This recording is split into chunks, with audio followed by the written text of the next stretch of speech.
E aí galera, sejam bem-vindos para mais um vídeo do canal Nerdão. Eu sou o Daniel Arcanjos e hoje nós estamos aqui para continuar nosso especial de aniversário dos 6 anos do canal. E nós estamos aqui falando do quê? De Harry Potter. E aí, neste vídeo nós vamos falar sobre o segundo filme que faz parte das nossas vidas, faz parte da nossa trajetória como nerds amantes de magia e bruxaria, falando especificamente de Harry Potter. Então, antes de mais nada, se inscreve no canal, deixa o seu like, ativa o sininho das notificações e simbora continuar, dessa vez falando de Harry Potter e a Câmara Secreta.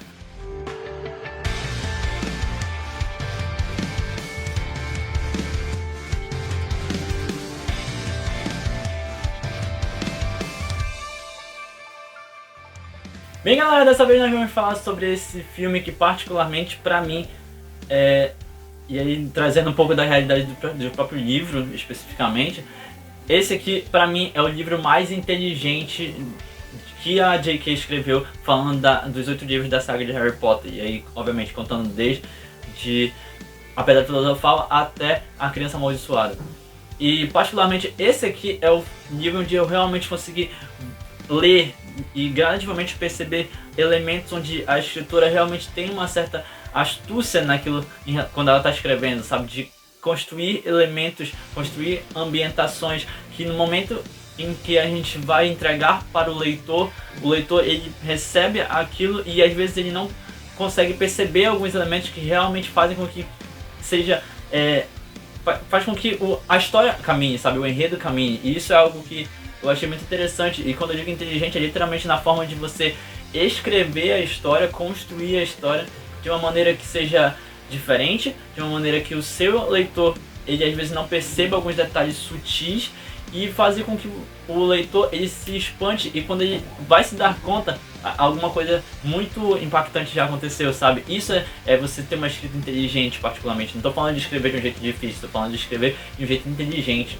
Até porque a gente está falando de uma história para o público infanto-juvenil. Então, isso é o que mais me chama a atenção em Harry Potter e a Câmara Secreta.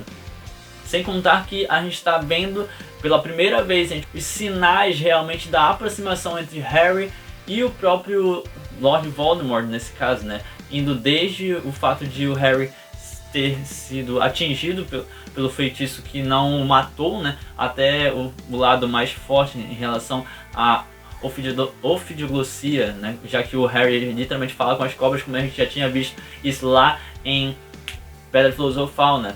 Então aqui nós vemos um Harry Potter um pouco mais velho, já que é o ano seguinte na vida dele em Hogwarts, é o ano seguinte na vida dele já entendendo-se como um bruxo, diga-se de passagem.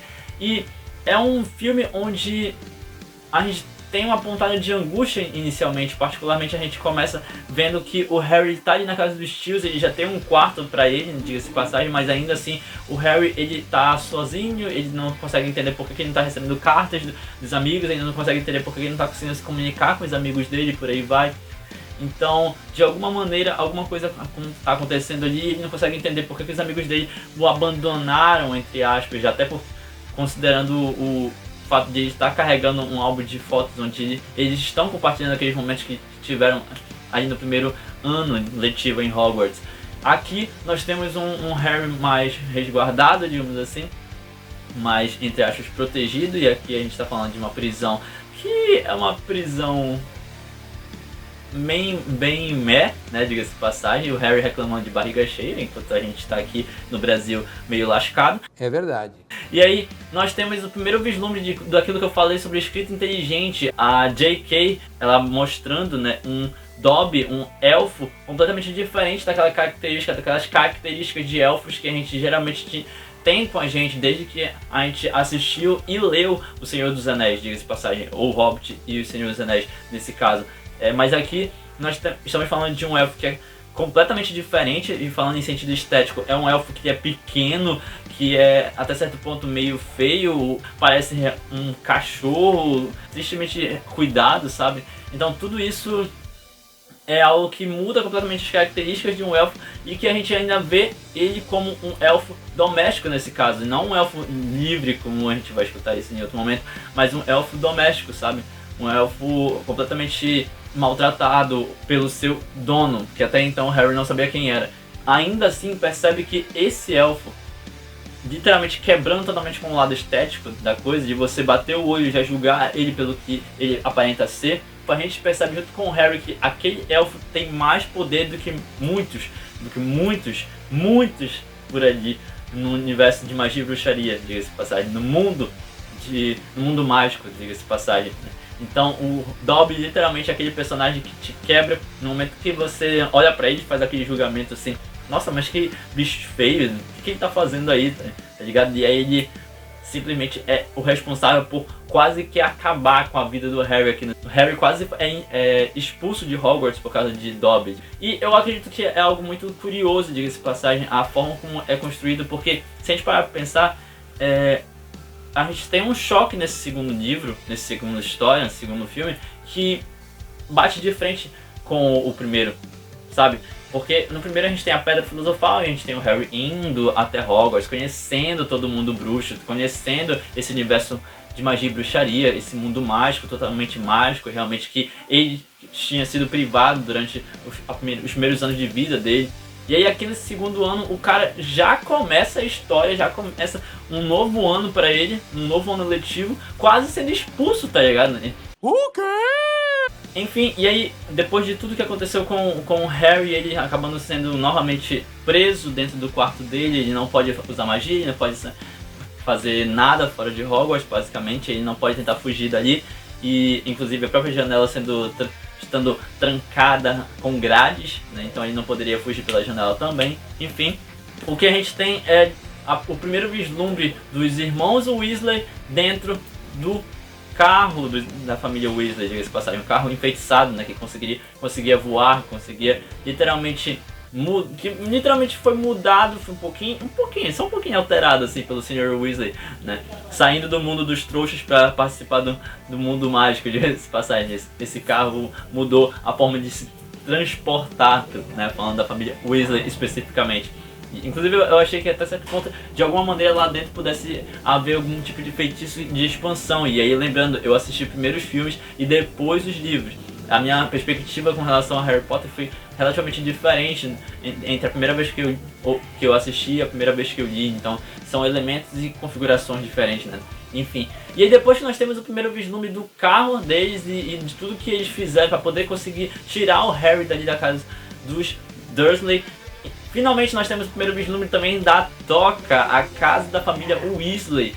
E eu particularmente achei muito interessante a forma como foi feita, como foi projetada toda a casa ali no filme. Eu só achei muito triste particularmente porque se a gente lembrar, se você ler os livros, você deve lembrar que a história ela se passa nesse período em que o Harry ainda está de férias, em que todo mundo ali ainda está de férias, todos os irmãos ainda estão de férias. Então quando eles chegam na Toca, eles ainda estão de férias e eles literalmente no livro fazem uma diversidade de coisas, uma diversidade de atrocidades, coisas que, diga-se de passagem, precisamos ver na série de Harry Potter. Nós precisamos, e eu tô falando isso pra Warner agora, precisamos ver aquilo que eles fazem nos livros acontecer também aqui na série. Beleza? E aí, continuando a nossa saga aqui nesse filme, nós temos um momento de beco diagonal e aqui nós temos novos professores, ou pelo menos um novo professor em específico que vai fazer parte dessa história de uma maneira que é, nesse caso, o professor Buckhart, né? Aquele professor famoso, um escritor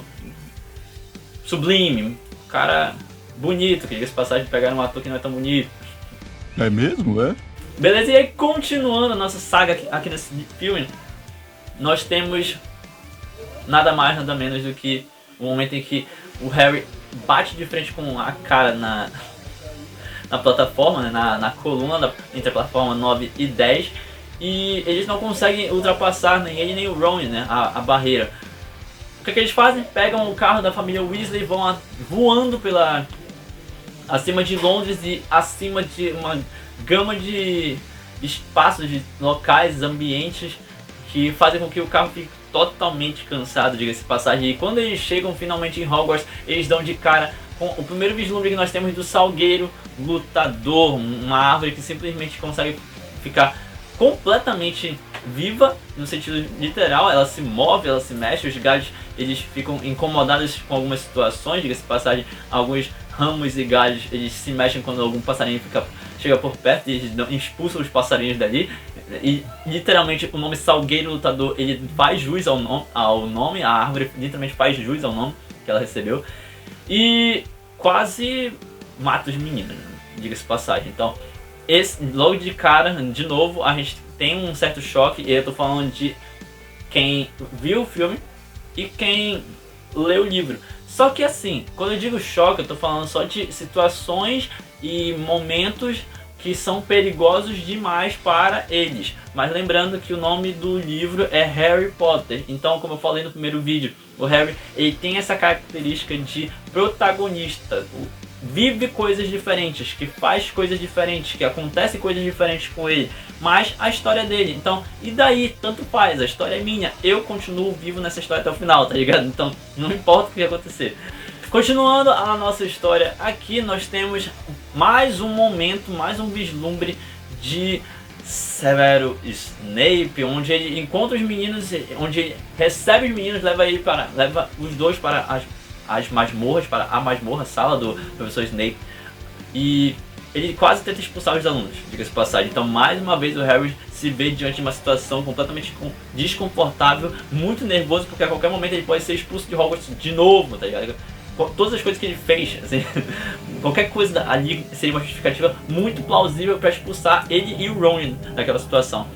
Mas nada acontece, como o professor Dumbledore, ele chega e simplesmente entrega aquela função, lembrando ao Snape que a função de expulsar alunos de uma casa específica cabe ao diretor da casa específica, e nesse caso a professora McGonagall, que não expulsa os alunos, mas que faz com que eles fiquem de detenção. Continuando agora, nós temos novamente...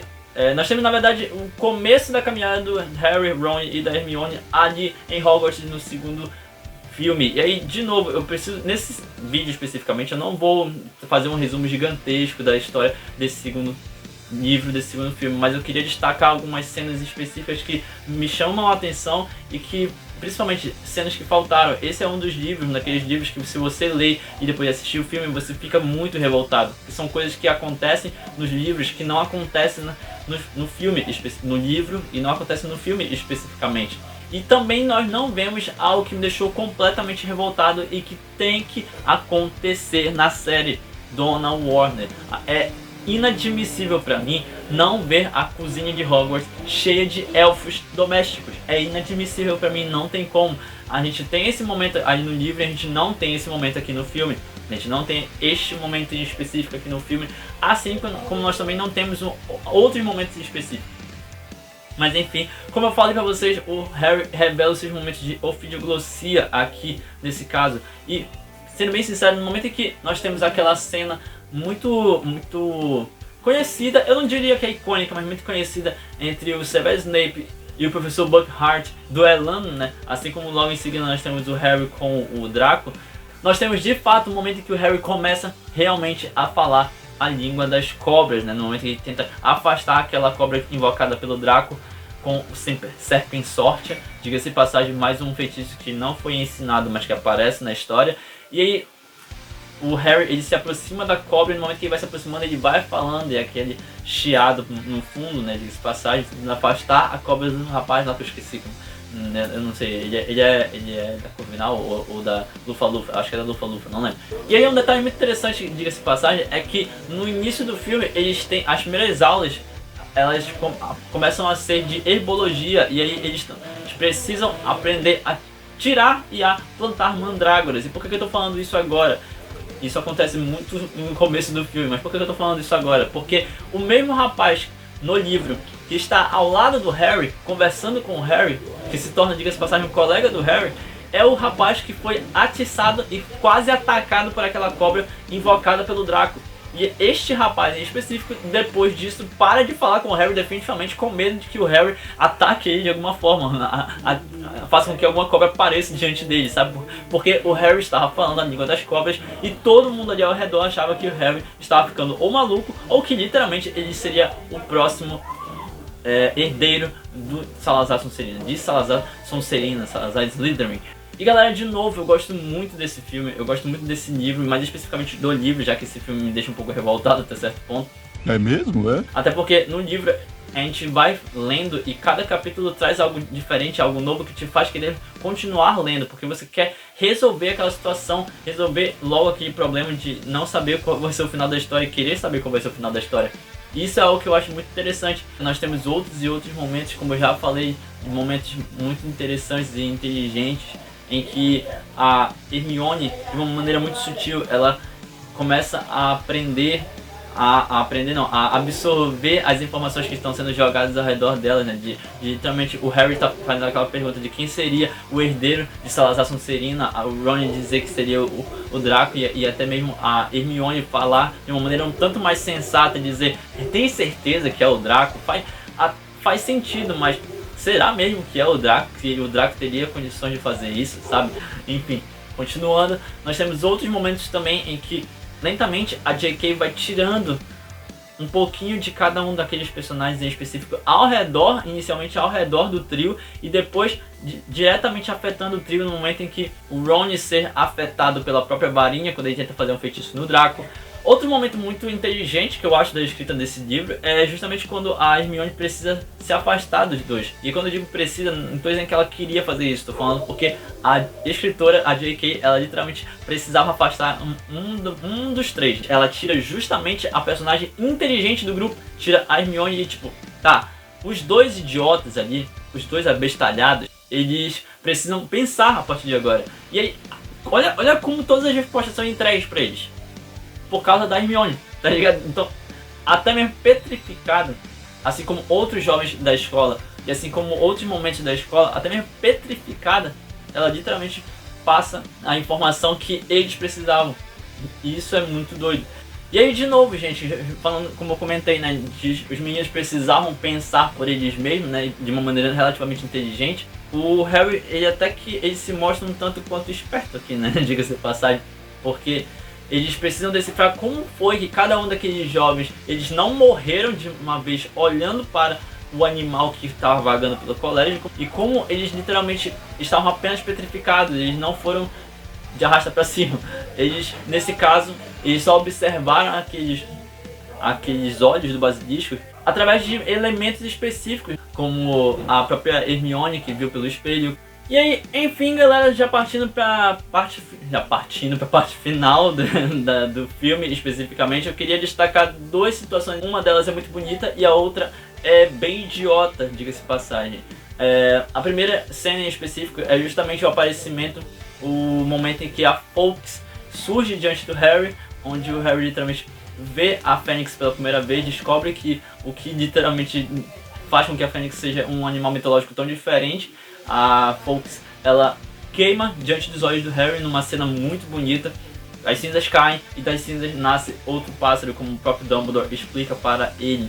E aí, lá no final, nós temos a primeira aparição quase que materializada fisicamente, né, de Tom Marvolo Riddle com um enigma chamado anagrama, quando você usa as letras para formar frases diferentes, mas sem mudar a quantidade de letras e sem mudar as letras que foram usadas. E aí nesse caso ele pega o próprio nome dele, Tom Marvolo Riddle, e transforma em I am Lord Voldemort. E isso é maravilhoso. Da mesma forma como a gente conseguiu ver pela primeira vez o vislumbre de uma Horcrux, que foi através do diário de Tom Riddle, né? Esmagando totalmente o diário com o dente do basilisco. O diário foi completamente perfurado, destruído, amassado, largado, rasgado, obliterado, sei lá, a palavra que você preferir aí. Só que aqui um detalhe aí, de novo, mais um momento inteligente, que é o fato de você colocar o seu leitor em uma questão de nervosismo. E aí, será que vai? Será que agora é o fim? Será que agora danou-se? Mas, como o próprio Dumbledore já tinha explicado, a Fawkes é uma fênix, e uma fênix tem lágrimas que contém elemento curativo, né? E aí a Fawkes ajuda o Harry curando a ferida do Harry, diga-se passagem. Mas tinha uma cena muito idiota também, porque meu Deus, a luta do basilisco ali no final, tá? No final. Toda a cena é muito bem construída, todo aquele elemento de luta contra o basilisco é muito bem construído, inclusive a Fawkes aparecendo ali pra cegar o basilisco. Mas depois, no momento que o Harry pega a espada, aí desandou tudo. Aí ficou cagado, aí ficou esquisito. O Harry ele sobe naquela barba de serpente daquele bicho, daquele cara lá, velho lá, é a cara do Salazar, inclusive. Fica desandada aquela luta. Aquela luta fica completamente esquisita. Aí com uma só espadada, igual o Karate Kid, com um só golpe, ele consegue derrubar o basilisco, tá ligado? Ele empala o basilisco ali e fica tipo... Que viagem é essa, velho? Enfim, aconteceu. É verdade. Eu só queria fazer também esse destaque, né? O Harry, ele utiliza a espada de Gryffindor e aí o Dumbledore explica que só um verdadeiro bruxo da Grifinória conseguiria utilizar aquela espada, né? Mostrando que o Harry realmente deveria fazer parte daquela casa. Só que assim, né? Coragem, força, determinação são alguns elementos muito específicos que até certo ponto... Tá, vamos combinar que Grifinória é a queridinha da J.K., assim como é a queridinha do Dumbledore. Não vamos entrar em detalhes, é o elemento de protagonismo que o Harry carrega. Tá certo? Eu espero que você tenha gostado desse vídeo. E se gostou, deixa o seu like, comenta aqui embaixo o que você acha desse filme. O que você achou quando você assistiu esse filme, se você é fã de Harry Potter também, tá certo? Bora conversar, bora discutir. E no mais, valeu, que a força esteja com vocês, vida longa e próspera.